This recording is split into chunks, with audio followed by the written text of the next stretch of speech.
আসসালামু আলাইকুম বন্ধুরা, সবাই কেমন আছেন?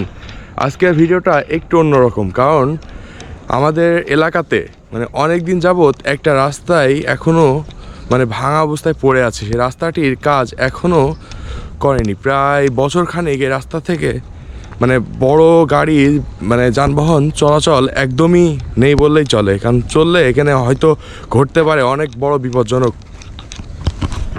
চলেন দেখে আসি এই রাস্তাটার কি অবস্থা।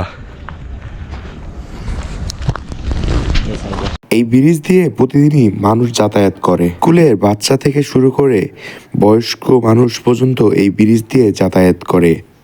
কিন্তু সবারই এই যাতায়াতে এখন একটাই সমস্যা হয়ে দাঁড়িয়েছে, এই ব্রিজটি ভাঙার কারণে গ্রামের মানুষের যাতায়াতে বেড়েছে ঝুঁকি। আজ থেকে প্রায় 2 মাস আগে আমি একজনকে দেখেছি এই ব্রিজে পড়ে যেয়ে পা ভেঙে যেতে।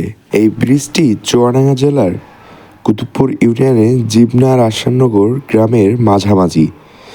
এই ব্রিজটি সাধারণত জিবনা গ্রামের মানুষই বেশি ব্যবহার করে। আমার মনে হয় এই ব্রিজটি যত দ্রুত সম্ভব সংস্কার করে ফেলা উচিত।